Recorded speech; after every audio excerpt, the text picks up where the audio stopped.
کلا سوف تعلمون ثم کلا سوف تعلمون کلا لو تعلمون علم الیقین لترون الجحیم ثم لترونها عین الیقین ثم لتسألن یومئذ عن النعیم۔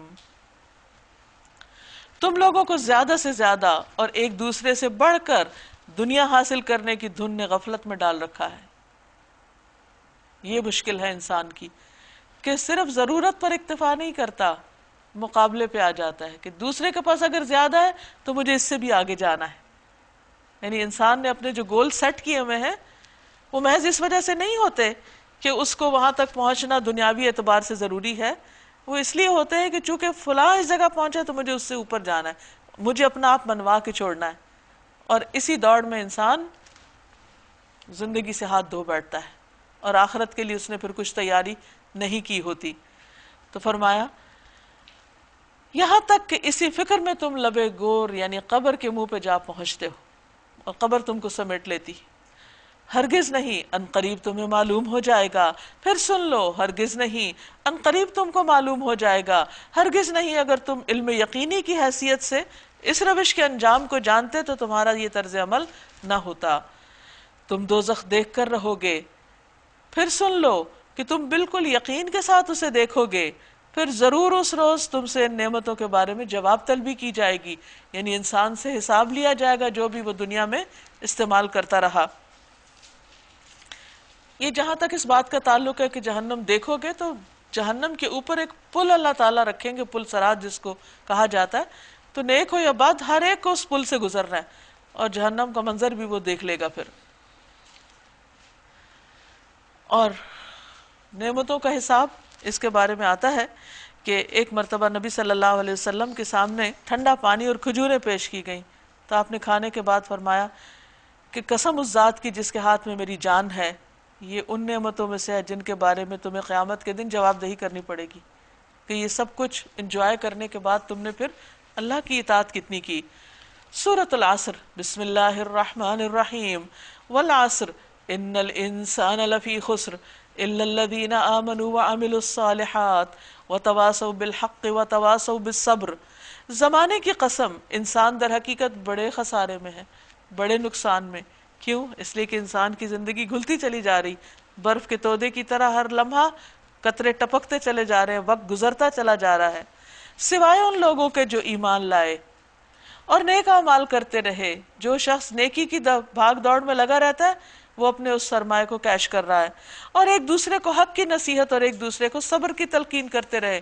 یعنی انسان پر کیا لازم ہے کہ نقصان سے بچنے کے لیے نمبر 1 ایمان لائے، نمبر 2 نیک کام کرے، عبادات پر توجہ دے، اور صرف ذاتی عبادت ہی کافی نہیں بلکہ دوسرے انسانوں کی فکر کرے، ان کو بھی اچھی بات بتائے، اور پھر اگر انہیں کوئی تکلیف ہو، پریشانی ہو، یا وہ اس اچھی بات پر قائم نہ رہ پائے تو انہیں صبر کی تلقین کرے، ان کو انکریج کرے، ان کو فالو اپ کرے، اور انہیں نیکی پر جمانے کی فکر کرے، کیونکہ کسی کو نیکی پر جمانے سے خود انسان کے اندر استقامت آتی ہے۔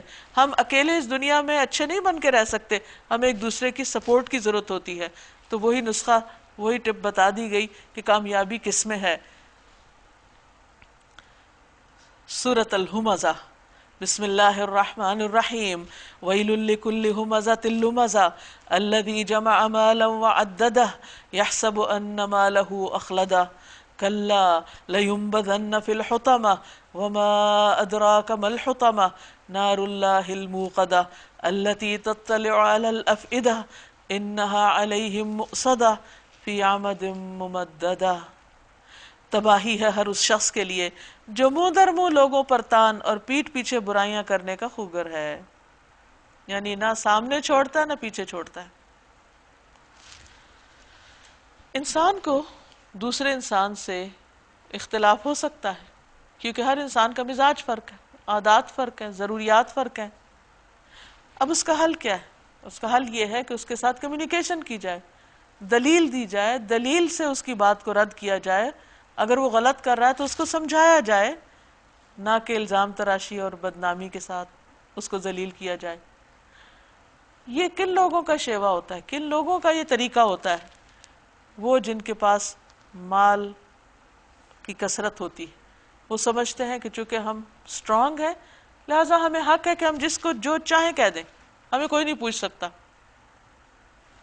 اللہ تعالیٰ فرماتے ہیں کہ یہ اس کے لیے تباہی و بربادی کا سبب ہے۔ وَيْلٌ لِّكُلِّ ہُمَزَةٍ لُمَزَةٍ۔ اب دیکھیے کل کا لفظ بول کر اللہ تعالیٰ نے مسلم، کافر، منافق، فاسق ہر ایک کو بیچ میں شامل کر دیا۔ کوئی بھی شخص جو یہ کام کرے گا کہ منہ پہ تانے دے اور پیچھے سے غیبت کرے، برائیاں کرے، یہ دونوں ہی چیزیں انسان کو ہلاکت میں ڈالنے والی ہیں۔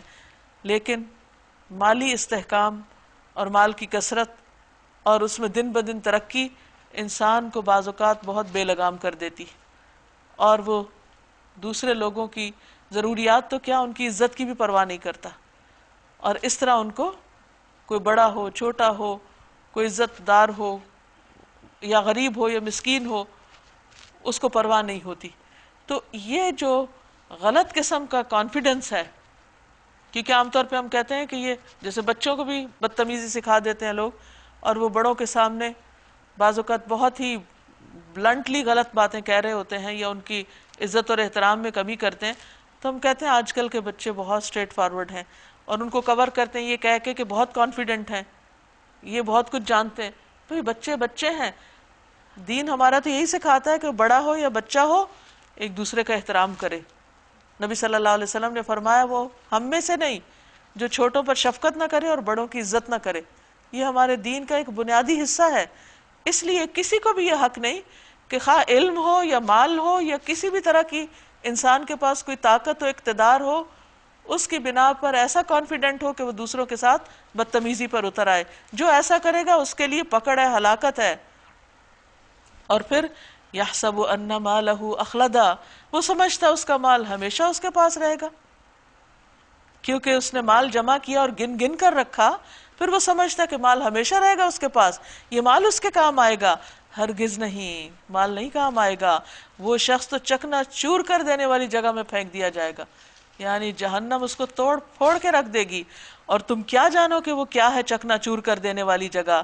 اللہ کی آگ خوب بھڑکائی ہوئی جو دلوں تک جا پہنچے گی۔ کیوں دلوں تک کیوں پہنچے گی؟ کیونکہ اصل میں زبان کی خرابی کی بنیادی وجہ دل کی خرابی ہوتی ہے۔ دل میں کسی کے لیے نفرت ہو، دل میں حقارت ہو، دل میں تکبر بھرا ہوا ہو، غرور ہو، تو انسان دوسروں کو بے عزت کرتا چلا جاتا ہے، اور اس میں بعض اوقات اپنے عزیز قریب پیارے رشتوں کو بھی معاف نہیں کرتا۔ آج دیکھیے کہ گھروں کا سکون کیوں برباد ہوتا ہے، اداروں میں انریسٹ کیوں ہوتا ہے، ایک دوسرے کے ساتھ نیبرز میں کیوں ناراضگیاں ہوتی ہیں، رشتے کیوں کٹ جاتے ہیں؟ بنیادی وجہ کیا ہے؟ زبان کی خرابی، بد اخلاقی۔ تو اس کو یہاں پر کنٹرول کیا جا رہا ہے، اور اس بد اخلاقی کی وجہ بھی بتائی جا رہی ہے، اور پھر فرمایا کہ اس کا انجام بھی یاد رکھو، شاید بچ جاؤ اس سے۔ اور انجام میں کیا ہے؟ دل کو جا کے آگ پکڑے گی، کیونکہ دنیا میں بھی ایسے شخص کے دل میں آگ ہی لگی ہوئی ہوتی ہے جو اس کی زبان کے راستے دوسروں کو بھسم کر رہی ہوتی ہے۔ اور تم کیا جانو کہ کیا ہے وہ چکنا چور کر دینے والی جگہ؟ اللہ کی آگ خوب بھڑکائی ہوئی جو دلوں تک پہنچے گی، وہ ان پر ڈھانک کر بند کر دی جائے گی۔ اتنا شدید قسم کا عذاب، سزا، کیونکہ ایسے لوگوں کو تو کہیں ایسے کونے میں جا کے بند کرنا چاہیے کہ وہ کسی کو ذلیل نہ کرے۔ تو دنیا میں اگر کوئی ان کو لگام نہیں دے سکتا، قیامت کے دن ان کا یہ انجام ہوگا، اس حالت میں کہ وہ اونچے اونچے ستونوں میں گھرے ہوئے ہوں گے، باہر نکلنے کا کوئی راستہ نہ ہوگا۔ اللہ تعالی ہم سب کو اس برے انجام سے بچائے اور اپنی زبان کی حفاظت کی توفیق عطا فرمائے۔ سورۃ الفیل، بسم اللہ الرحمن الرحیم۔ الم تر کیف فعل ربک باصحاب الفیل الم یجعل کیدہم فی تضلیل وارسل علیہم طیرا ابابیل ترمیہم بحجارۃ من سجیل فجعلہم کعصف مأکول۔ تم نے دیکھا نہیں کہ تمہارے رب نے ہاتھی والوں کے ساتھ کیا کیا؟ کیا اس نے ان کی تدبیر کو اکارت نہ کر دیا اور ان پر پرندوں کے جھنڈ بھیج دیے جو ان پر پکی ہوئی مٹی کے پتھر پھینک رہے تھے؟ پھر ان کا حال یہ کر دیا جیسے جانوروں کا کھایا ہوا بھوسا ہو۔ ابرہہ 6 صدی عیسوی میں جنوبی عرب کا ایک مسیحی بادشاہ تھا، حبشی حکمران تھا۔ مذہبی جنون کے تحت اس نے 570 عیسوی میں مکہ پر حملہ کیا، کعبہ ڈھانے کا پروگرام بنا کر آیا۔ 60,000 کا لشکر اس کے ساتھ تھا، جس میں 1 درجن ہاتھی بھی تھے۔ جب وہ مکہ کے قریب پہنچے تو اللہ سبحانہ وتعالیٰ نے چھوٹے چھوٹے پرندے چڑیا بھیجی جنہوں نے ان پہ پتھر برسائے اور وہ سارا لشکر وہیں ڈھیر ہو گیا. اور یہ تاریخ میں پراپر ریکارڈ ہے اس چیز کا، یعنی اہل عرب کا بچہ بچہ جانتا ہے کہ ہاتھی والوں کے ساتھ کیا سلوک کیا گیا تھا، اللہ نے اپنا گھر کس طرح بچایا اور ان کو جانوروں کے کھائے ہوئے بھوسے کی طرح ختم کر کے رکھ دیا. ان کا یہ انجام ہوا. تو اہل مکہ کو بتایا جا رہا ہے کہ یاد رکھو انہوں نے اللہ کے گھر کو ڈھانا چاہا تھا تو ان کا یہ انجام ہوا. تم اللہ کے نبی کے ساتھ یہ سلوک کرو گے اور تمہارا انجام اچھا ہوگا؟ پھر ہرگز نہیں. اللہ نے ان کی چالوں کو رد کیا، اللہ تمہاری چالوں کو بھی رد کر دے گا. سورۃ قریش. بسم اللہ الرحمن الرحیم. لإیلاف قریش ایلافہم رحلۃ الشتاء والصیف فلیعبدوا رب ھذا البیت الذی اطعمہم من جوع وآمنہم من خوف. چونکہ قریش مانوس ہوئے، یعنی جاڑے اور گرمی کے سفروں سے مانوس، لہٰذا ان کو چاہیے کہ اس گھر کے رب کی عبادت کریں جس نے انہیں بھوک سے بچا کر کھانے کو دیا، خوف سے بچا کر امن عطا کیا. قریش تجارت پیشہ لوگ تھے، ان کی زمین کچھ اگاتی نہیں تھی، اس لیے ان کا گزر بسر تجارت کی آمدنی پر ہوتا تھا. اور یہ تجارتی اسفار میں بہت پرامن طریقے سے اپنے کام کرتے تھے. گرمیوں میں شام کے علاقے میں جاتے جو نسبتاً ٹھنڈا تھا، سردیوں میں یمن کی طرف جاتے جو نسبتاً گرم تھا. ان کے لیے سارے راستے پرامن تھے کیونکہ یہ اللہ کے گھر کے خادم تھے. خاص طور پر قریش کا ذکر کیا جا رہا ہے تو اللہ تعالیٰ ان کو بتا رہے ہیں کہ جس رب نے تمہیں اتنی عزت دی اس گھر کی وجہ سے تم یہاں پر رب العالمین کے پیغمبر کے ساتھ یہ سلوک کر رہے ہو. تم اللہ کے احسانات کو یاد رکھو کہ کس طرح اس نے تمہیں امن دیا، کھانے کو دیا، زندگی کی ساری نعمتیں دی. اب تمہارا کیا کام ہے کہ ان نعمتوں سے فائدہ اٹھاؤ اور اللہ کی عبادت کرو، اللہ کے دین کی مدد کرو. فَلْيَعْبُدُوا رَبَّ هَذَا الْبَيْتِ، یعنی جب اللہ تعالیٰ انسان کو نعمتیں دے تو پھر انسان کا کام یہ ہے کہ وہ اللہ کے آگے جھک جائے، شکر ادا کرے. سورۃ الماعون. بسم اللہ الرحمن الرحیم. أَرَأَيْتَ الَّذِي يُكَذِّبُ بِالدِّينِ فَذَلِكَ الَّذِي يَدُعُّ الْيَتِيمَ وَلَا يَحُضُّ عَلَى طَعَامِ الْمِسْكِينِ فَوَيْلٌ لِّلْمُصَلِّينَ الَّذِينَ هُمْ عَنْ صَلَاتِهِمْ سَاهُونَ الَّذِينَ هُمْ يُرَاءُونَ وَيَمْنَعُونَ الْمَاعُونَ. تم نے دیکھا اس شخص کو جو آخرت کی جزا سزا کو جھٹلاتا ہے، اس کو یقین ہی نہیں کہ آخرت میں اس کا حساب ہوگا. وہی تو ہے جو یتیم کو دھکے دیتا ہے، کیونکہ جس کو یہ پتا ہو کہ اس سے پوچھا جائے گا وہ ایسا وحشیانہ فعل نہیں کر سکتا. اور مسکین کا کھانا دینے پر نہیں اکساتا، یعنی جس کو پتا ہو کہ قیامت کے دن اس سے پوچھ گچھ ہوگی وہ دنیا میں بے حس بن کے نہیں رہ سکتا. پھر تباہی ہے ان نماز پڑھنے والوں کے لیے، عبادت گزار لوگوں کے لیے تباہی. ہاں، وہ جو اپنی نماز سے غفلت برتتے ہیں اور ریاکاری کرتے ہیں، صرف دکھاوے کے لیے پڑھتے ہیں، لوگوں کے سامنے اپنے مذہب کی دھوم مچانے کے لیے یا اپنی دینی حیثیت کا چرچا کرنے کے لیے، ورنہ وہ اصل میں نماز کی حقیقت سے غافل ہیں اور معمولی ضرورت کی چیزیں لوگوں کو دینے سے گریز کرتے ہیں. نماز تو انسان کو وسعت قلب و نظر سکھاتی ہے، لیکن جو لوگ نماز پڑھ کے پھر ایسی گھٹیا حرکتیں کریں تو اس کا مطلب یہ ہے کہ ان کی نماز نے ان کو سیدھی راہ نہیں دکھائی، وہ ان کے اندر اتری ہی نہیں، اس کی روح پائی ہی نہیں انہوں نے. تو اس کا علاج کیا ہے کہ انسانوں کے اندر عقیدہ آخرت کو پختہ کیا جائے. جب حساب کی فکر ہوگی تو اعمال درست ہو جائیں گے. سورۃ الکوثر. بسم اللہ الرحمن الرحیم. انا اعطیناک الکوثر فصل لربک وانحر ان شانئک هو الابتر. اے نبی صلی اللہ علیہ وسلم، ہم نے آپ کو کوثر عطا کی، خیر کثیر. کوثر کے کئی ایک معنی کیے گئے ہیں. حشر کے میدان میں ایک حوض بھی نبی صلی اللہ علیہ وسلم کو اعزاز بخشا جائے گا کہ آپ اپنی امت کو اس سے ایسا ٹھنڈا میٹھا پانی پلائیں کہ ایک دفعہ پینے کے بعد پھر سارے حشر کے عرصے میں وہ پیاسا نہ ہوگا. نہر کوثر جو جنت میں آپ کو دی جائے گی، اور اس کے علاوہ خیر کثیر جو دنیا میں آپ کو دی گئی، نبوت کی شکل میں، قرآن مجید کی شکل میں، دین کے اسٹیبلش ہونے کی شکل میں، تو اللہ تعالیٰ فرماتے ہیں کہ اللہ نے آپ کو بے شمار بلائیاں عطا کی. اب آپ کیا کیجئے؟ فَصَلِّ لِرَبِّكَ وَانْحَرْ، دو کام کیجئے. اپنے رب کے لیے نماز پڑھیے، اپنے رب کے لیے، اور قربانی کیجئے، یعنی جسمانی عبادت اور مالی صدقات، مالی عبادت. اس کا فائدہ کیا ہوگا؟ ان شانئک ھو الابتر، آپ کا دشمن ہی جڑ کٹا ہے، یعنی وہ آپ کو نقصان نہیں پہنچا سکے گا. اس میں ہم سب کے لیے بھی سبق ہے کہ اللہ تعالیٰ انسان کو جب کوئی بھلائی عطا کرے تو بندہ اللہ ہی کی طرف رجوع کرے، اس کا شکر ادا کرے، اور اس کا فائدہ یہ ہوگا کہ اللہ تعالیٰ اس شکر کی بنا پر آئندہ بھی اس کے لیے نعمتوں کی حفاظت فرمائے گا اور اس کے دشمنوں کو ناکام اور نامراد کر دے گا.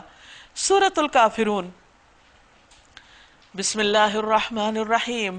قل یا ایہا الکافرون لا اعبد ما تعبدون ولا انتم عابدون ما اعبد ولا انا عابد ما عبدتم ولا انتم عابدون ما اعبد لکم دینکم ولی دین. کہہ دیجئے کہ اے کافرو، میں ان کی عبادت نہیں کرتا جن کی عبادت تم کرتے ہو، اور نہ تم اس کی عبادت کرنے والے ہو جس کی عبادت میں کرتا ہوں، اور نہ میں ان کی عبادت کرنے والا ہوں جن کی عبادت تم نے کی ہے، اور نہ تم اس کی عبادت کرنے والے ہو جس کی عبادت میں کرتا ہوں. تمہارے لیے تمہارا دین ہے اور میرے لیے میرا دین. ہر پیغمبر نے اپنی قوم کو یا قومی کہہ کے پکارا، اے میری قوم. جب قوم نہ مانی تو اس قوم کو ختم کر دیا گیا. نبی صلی اللہ علیہ وسلم نے بھی اپنی قوم کو بہت خیرخواہی کے ساتھ سمجھایا، لیکن جب قوم نہیں مانی تو آپ کے مخالفین کو مغلوب کر دیا گیا، لیکن اس کے باوجود جو بچ گئے ان کو الگ کر دیا گیا، اور ان پر اتمام حجت کرنے کے بعد، پیغام پوری طرح پہنچا دینے کے بعد جب وہ اپنے کفر پہ اڑے رہے تو پھر ان کو کافر کہہ کے پکارا گیا کہ اب تمہاری اور ہماری راہیں جدا ہیں، تمہاری عبادت کے طریقے اور ہماری عبادت کے طریقے مختلف ہیں، تمہارا دین اور ہے، ہمارا دین اور ہے. اور نبی صلی اللہ علیہ وسلم نے ہدایت کو گمراہی سے بالکل الگ کر کے دکھا دیا، اور آج تک وہ راہیں واضح ہیں، اب جس کا جو جی چاہے انتخاب کرے. سورۃ النصر. بسم اللہ الرحمن الرحیم. اذا جاء نصر اللہ والفتح ورأيت الناس يدخلون في دين الله أفواجا فسبح بحمد ربك واستغفر إنه كان توابا. جب اللہ کی مدد آ جائے اور فتح نصیب ہو جائے، یعنی دین کا کام مکمل ہو جائے، فتح مکہ ہو گیا، اور اس کے بعد بھی جو کامیابیاں اللہ نے آپ کے لیے لکھی تھی وہ سب مکمل ہو گیا، اور تم دیکھ لو کہ لوگ فوج در فوج اللہ کے دین میں داخل ہو رہے ہیں، یعنی ہر طرف کامیابیوں کی خبریں ہیں، تو اب کیا کیجئے؟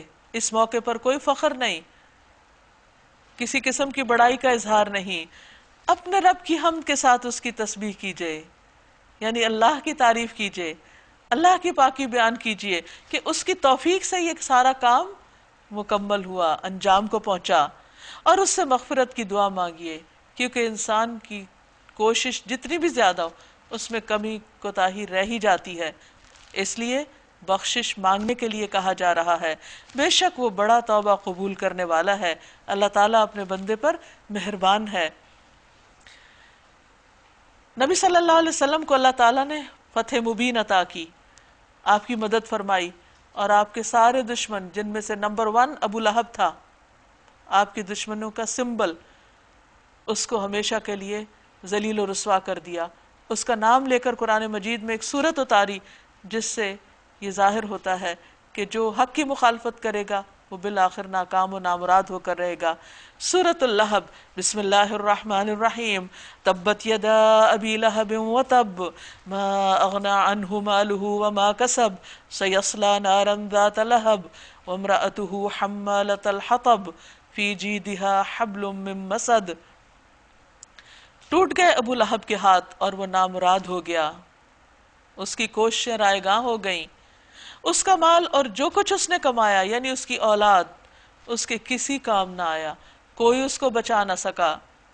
ضرور وہ شعلہ زن آگ میں ڈالا جائے گا یعنی جہنم میں، وہی اس کا ٹھکانہ ہے، اور اس کے ساتھ اس کی بیوی بھی، کیونکہ وہ اس کام میں اس کی مددگار تھی تو انجام میں بھی ساتھ ہی ہے۔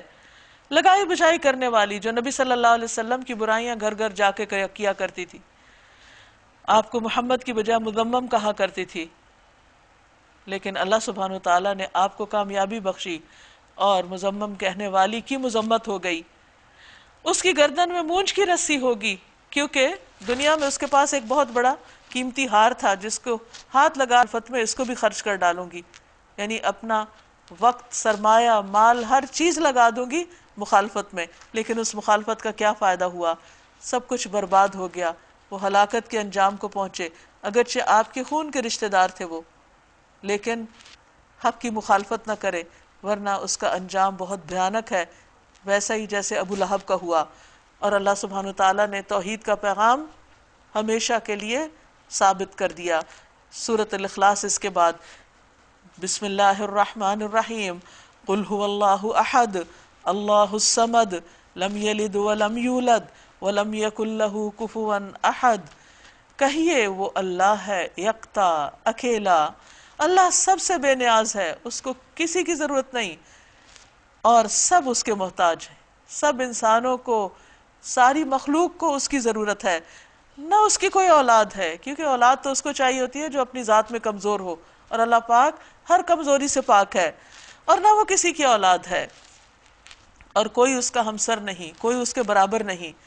یہ اللہ سبحانہ تعالیٰ کا تعارف ہے، اور توحید کی وہ دعوت ہے جس کے لیے نبی صلی اللہ علیہ وسلم کو دنیا میں مبعوث کیا گیا، بھیجا گیا۔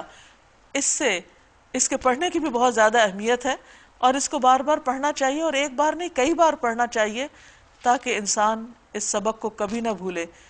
اس اخلاص کے برعکس شرک ہے، اور شرک کا ایک ذرہ اور شمع بھی انسان کے سارے اعمال برباد کر دینے والا ہے۔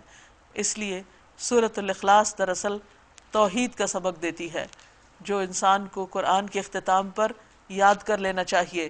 سورۃ الفلق، بسم اللہ الرحمن الرحیم، قل اعوذ برب الفلق من شر ما خلق ومن شر غاسق اذا وقب ومن شر النفاثات في العقد ومن شر حاسد اذا حسد۔ کہیے میں پناہ مانگتا ہوں صبح کے رب کی، ہر اس چیز کے شر سے جو اس نے پیدا کی، اور رات کی تاریکی کے شر سے جبکہ وہ چھا جائے، اور گرہوں میں پھونکے مارنے والیوں کے شر سے، اور حاسد کے شر سے جبکہ وہ حسد کرے۔ ہوتا یہ ہے کہ جب انسان کو کوئی نعمت ملتی ہے تو اس کے ساتھ ہی حسد بھی شروع ہو جاتا ہے۔ قرآن دنیا کی ہر نعمت سے بڑی نعمت ہے۔ اللہ تعالیٰ فرماتے ہیں قل بفضل اللہ وبرحمتہ فبذلک فلیفرحوا ھو خیر مما یجمعون، کہہ دیجئے کہ اللہ کے فضل اور اس کی رحمت کی وجہ سے انہیں چاہیے کہ خوش ہو جائیں۔ یہ قرآن ہر اس نعمت، ہر اس دولت سے بڑی نعمت ہے، اس سے بڑی دولت ہے جسے لوگ سمیٹ رہے ہیں، جمع کر رہے ہیں۔ تو جب انسان کو دنیا کی سب سے بڑی نعمت اور دولت ملے تو پھر یہ کیسے ہو سکتا ہے کہ اس سے حسد نہ کیا جائے؟ تو نبی صلی اللہ علیہ وسلم کو سکھا دیا گیا کہ آپ ایسے ہر شر سے بچنے کے لیے اپنے آپ کو اللہ کی پناہ میں دیں۔ آپ کہیے کہ میں پناہ چاہتا ہوں صبح کے رب کی۔ صبح کا لفظ ہوپ کی علامت ہے، اور پھر ہر اس چیز کے شر سے جو اس نے پیدا کی، یعنی اللہ تعالیٰ نے دنیا میں جو بھی چیز پیدا کی اس کے اندر خیر بھی رکھا اور اس کے اندر دوسری چیز بھی ہے۔ تو اگر کسی چیز کے اندر اللہ نے تو اس کو خیر کے لیے ہمارے لیے بنایا، فائدے کے لیے بنایا، لیکن انسان اس میں سے شر بھی نکالتا ہے۔ مثلاً قرآن مجید میں آتا ہے کہ اللہ تعالیٰ نے تمہارے لیے انگور کو رزق کے طور پر پیدا کیا، رزق حسن، اور تم اس سے نشہ آور چیز بھی بنا لیتے ہو۔ تو اسی طرح فائدے کی چیزوں کے اندر بھی شر ہوتا ہے۔ اللہ تعالیٰ سے انسان دعا کرتا ہے کہ اللہ اس کو محفوظ رکھے ہر طرح کے شر سے، اور خصوصاً رات کی تاریکی کے شر سے جب وہ چھا جائے، کیونکہ اندھیرے میں ہر غلط کار کو چھپ کر غلط کام کرنے کا موقع مل جاتا ہے۔ تو اس لیے خصوصی طور پر اس سے بچنے کے لیے اللہ کی پناہ میں آنے کی بات کی جا رہی۔ اور گروہ میں پھونکے مارنے والیاں، یعنی جادو اور اس قسم کے ٹونے ٹوٹکے کرنے والوں کے شر سے، اور حاسد کے شر سے جب وہ حسد کرے اور نقصان پہنچانا چاہے۔ حدیث میں آتا ہے کہ ہر صاحب نعمت سے حسد کیا جاتا ہے۔ جب ایسی کوئی کیفیت ہو تو انسان کو جوابی اٹیک کرنے کی بجائے یا پریشان ہونے کی بجائے اپنے آپ کو اللہ کی امان میں دے دینا چاہیے۔ نبی صلی اللہ علیہ وسلم نے ان صورتوں کے پڑھنے کی تلقین کی ہے کہ کوئی رات ایسی نہ گزرے کہ جب بندہ ان کو نہ پڑھے۔ خود آپ کا طریقہ یہ تھا کہ ہر نماز کے بعد پڑھتے، سونے سے پہلے پڑھتے۔ سورۃ الناس، بسم اللہ الرحمن الرحیم، قل اعوذ برب الناس ملک الناس الہ الناس من شر الوسواس الخناس الذی یوسوس فی صدور الناس من الجنۃ والناس۔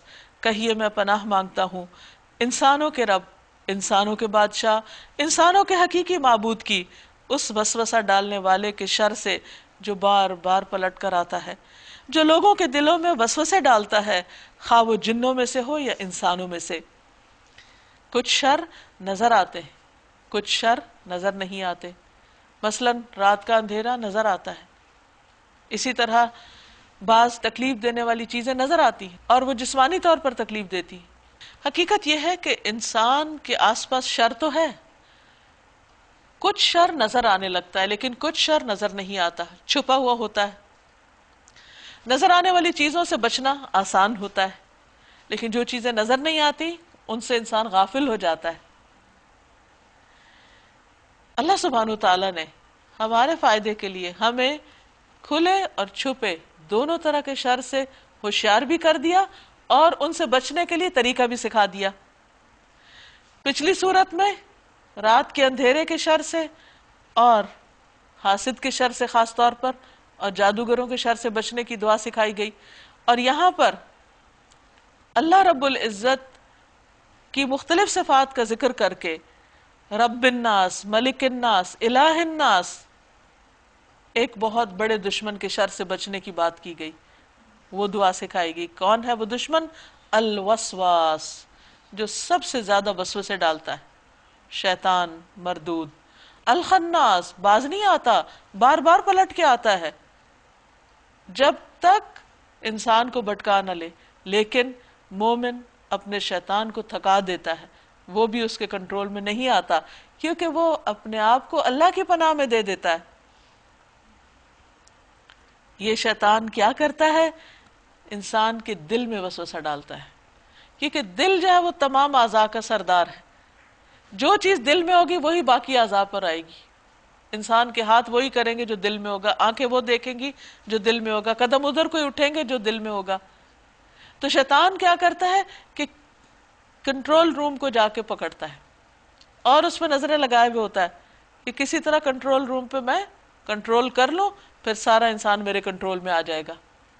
تو اللہ سبحانہ وتعالیٰ نے اس کو اتنا خوبصورت کلام دے دیا، اتنی بہترین دعائیں سکھا دی کہ تم صبح شام ان کو پڑھو اور شیطان کے شر سے محفوظ رہو، کیونکہ شیطان انسان کی ہدایت کی راہ میں، اس کے اچھے انجام کی راہ میں رکاوٹیں ڈالنے والا ہے۔ فرمایا الذی یوسوس فی صدور الناس من الجنۃ والناس۔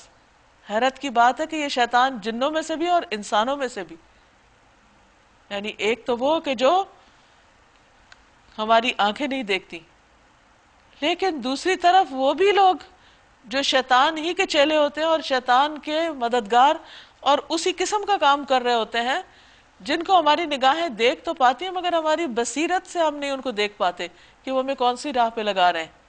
اور یہ وہ لوگ ہوتے ہیں جو انسانوں کو ہدایت کے رستے سے دور کر کے شر کے رستے پہ لگاتے ہیں۔ تو اللہ تعالیٰ سے قرآن مجید کے اختتام پر دعا کی گئی کہ یا اللہ تو ہمیں اپنی پناہ میں رکھ کہ ہم ہر طرح کے شر سے، فساد سے، فتنے سے، نقصان دہ چیزوں سے محفوظ ہو کر صراط مستقیم پہ چلتے چلتے تجھ سے آ ملیں اور ہر طرح کے نقصان سے بچ جائیں۔ اللہ تعالی ہمیں اس رستے پر استقامت عطا فرمائے۔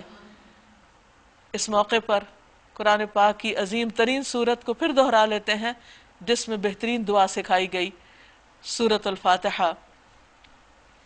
اعوذ باللہ من الشیطان الرجیم، بسم اللہ الرحمن الرحیم، الحمد للہ رب العالمین، الرحمن الرحیم، مالک یوم الدین، ایاک نعبد و ایاک نستعین، ایاک نعبد و ایاک نستعین، اہدنا الصراط المستقیم، صراط الذین انعمت علیہم غیر المغضوب علیہم ولا الضالین۔ سب تعریف اللہ کے لیے ہے جو رب ہے سارے جہانوں کا، بے حد مہربان، بار بار رحم فرمانے والا، روز جزا، قیامت کے دن کا مالک۔ اے اللہ ہم صرف تیری عبادت کرتے ہیں، صرف تجھ سے مدد چاہتے ہیں، ہم تیری عبادت کرنا چاہتے ہیں اور ہم تیری پناہ میں اپنے آپ کو دیتے ہیں۔ تو ہی ہماری مدد فرما اور ہمیں سیدھا راستہ دکھا، سیدھا راستہ، وہ راستہ جن پر چل کر لوگوں کو انعام ملا، وہ انعام یافتہ ہوئے، اور ان لوگوں کے راستے کے پیچھے ہم بھول کر بھی نہ چلیں کہ جن پر تیرا غضب ہوا، جن سے تو ناراض ہوا۔ ہمیں اس راستے پر نہیں جانا، اور اس راستے پہ بھی نہیں جانا جو تیرے سیدھے راستے سے ہم کو دور کر دے اور ہمیں بھٹکا دے۔ تو ہمیں بھٹکے ہوئے لوگوں کا راستہ نہیں چاہیے۔ اللہ تعالیٰ تو ہمارے دین، ایمان، عزت کی حفاظت فرما، ہمیں مرتے دم تک شیطان مردود کے وسوسوں سے بچائے رکھ، اور ہمیں اپنی رضا کے کاموں کی توفیق عطا فرما۔ یا اللہ یا رحمان یا رحیم یا کریم یا حی یا قیوم یا مجیب الدعوات، تو ہماری دعاؤں کو قبول فرما۔ یا اللہ بے شک ہم تجھی سے سوال کرتے ہیں کیونکہ تیرے ہی لیے سب تعریف ہے۔ اے احسان کرنے والے، اے صاحب ذوالجلال والاکرام، ہم تیری رحمت کا واسطہ دیتے ہیں۔ اے شفقت کرنے والے، اے احسان کرنے والے رب، اے عظمت و جلال اور انعام و اکرام والے، تیری رحمت کا واسطہ ہے، تو ہمیں نیک اعمال کی توفیق دے، تو ہماری کوششوں کو قبول فرما، دین و دنیا اور آخرت کی بھلائیاں نصیب فرما، اپنے عبادت گزار اور شکر گزار اطاعت گزار بندوں میں شامل کر لے۔ یا مالک الملک، تو ہم سے درگزر فرما، ہم سے راضی ہو جا۔ یا رب العالمین ہمیں اچھے اخلاق اور اچھے کردار والا بنا، ہمارے لیے حقوق اللہ اور حقوق العباد کی ادائیگی آسان فرما۔ یا رب العالمین تو ہماری کوتاہیوں کو، ہمارے قصوروں کو، ہمارے گناہوں کو معاف فرما دے۔ یا رب العالمین یا ارحم الراحمین ہمیں رزق حلال عطا فرما، ہر حرام سے محفوظ رکھ۔ یا رب العالمین یا رحمان یا رحیم ہم سے خیر اور بھلائی کے کام لے لے اور ہم سے ہمارے شر کو دور کر دے، ہمیں بیماریوں سے شفا عطا فرما۔ یا اللہ ہمیں اپنی ملاقات کا شوق عطا فرما، صحبت نصیب فرما۔ یا رب العالمین یا ارحم الراحمین قیامت کے دن نبی صلی اللہ علیہ وسلم کی شفاعت نصیب فرما۔ یا اللہ ہمارا انجام بخیر کر دے۔ ربنا آتنا فی الدنیا حسنۃ وفی الآخرۃ حسنۃ وقنا عذاب النار۔ اللہ ہمارے دلوں کو ٹیڑھا ہونے سے بچا۔ یا رب العالمین تو ہماری اولادوں اور ہمارے شوہروں، ہمارے ازواج میں ہمیں آنکھوں کی ٹھنڈک عطا فرما۔ یا اللہ نیکی کے کاموں میں ایک دوسرے کا مددگار بنا۔ اللہ سارے انسانوں کے کا ہمیں خیر خواہ بنا، ہر ایک کے لیے ہمارے دلوں میں ہمدردی اور محبت ڈال دے تاکہ ہم ان کو دنیا اور آخرت کی تکلیف سے بچانے کے لیے کوشش کر سکیں۔ یا رب العالمین تو ہماری نیتوں کو اپنے لیے خالص کر لے، ہماری اس کوشش کو قبول کر لے۔ اس کام میں جس جس نے جو تعاون کیا ہے ان سب کی مدد فرما، جنہوں نے اس کو پڑھا، سنا اور آگے پہنچایا، ان سب کی کوششوں کو بہترین طور پر قبول فرما کے بہترین جزائے خیر عطا فرما۔ اللہ تو ہماری موت کو آسان کر دینا، ہمیں جنت الفردوس میں جگہ عطا فرمانا، ہمیں آخرت کے فتنوں اور آخرت کے سخت حساب سے محفوظ رکھنا، ہمارا حساب آسان کر دینا۔ یا رب العالمین تو ہمیں اپنا دیدار نصیب فرمانا، ہماری آنکھوں کو اپنے دیدار سے ٹھنڈا کرنا، ہمیں نفس مطمئنہ عطا فرما، ہمارے دلوں کی بے چینیوں کو دور کر دے اور ہمیں سکون عطا فرما، ہماری اولادوں کو ہدایت عطا فرما۔ یا اللہ سارے بھٹکے ہوئے لوگوں کو سیدھا رستہ دکھا۔ ربنا تقبل منا، ربنا تقبل منا انك انت السميع العليم وتب علينا انك انت التواب الرحيم وصلى الله تعالى على خير خلقه محمد وعلى آله واصحابه واهل بيته اجمعين برحمتك يا ارحم الراحمين الہی آمین۔ سبحانك اللهم وبحمدك نشهد ان لا اله الا انت نستغفرک و نتوب الیک۔ الحمدللہ قرآن پاک مکمل ہوا۔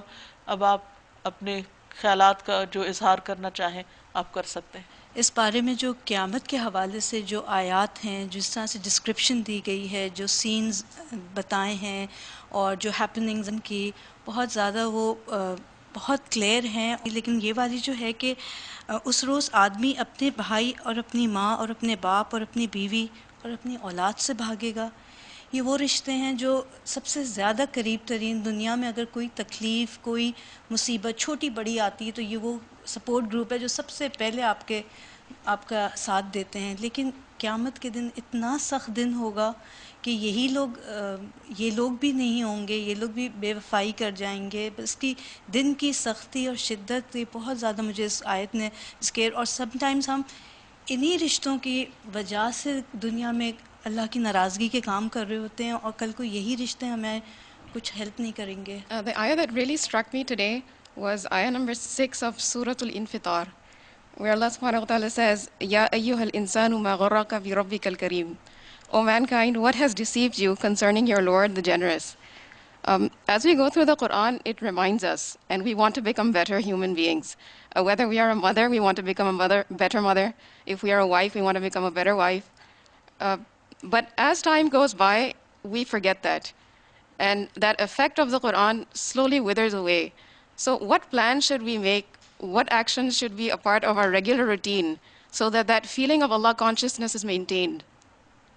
The Quran is a solution. We should be connected with Quran always.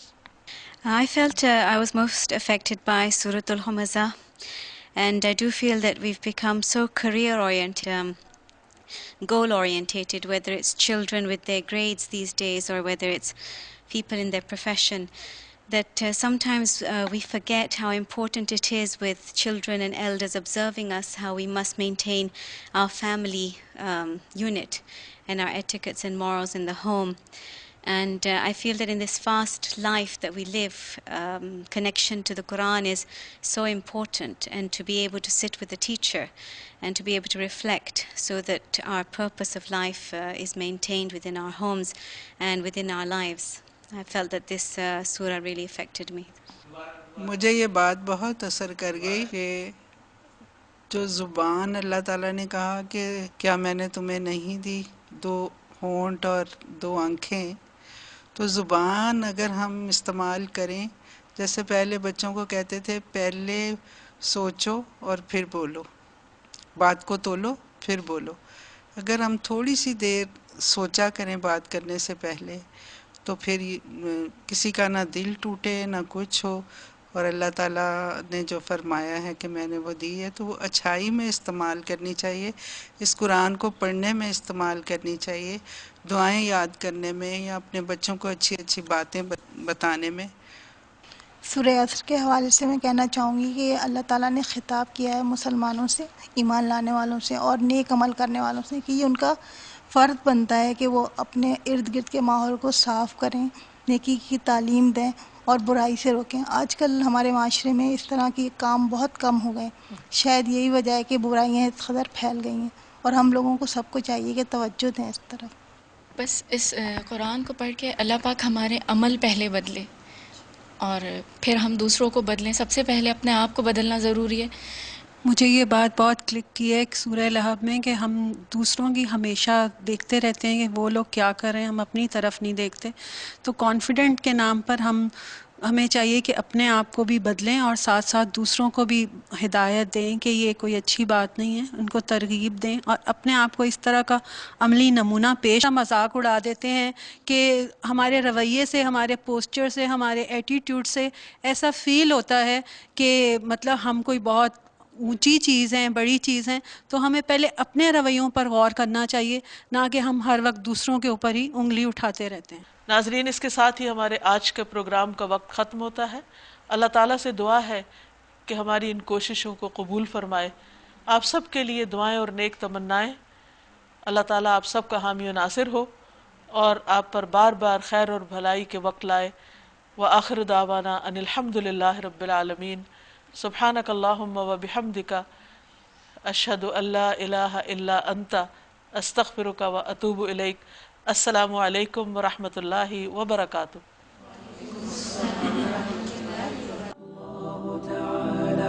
أنزله رسول الله معلمنا رسول الله معلمنا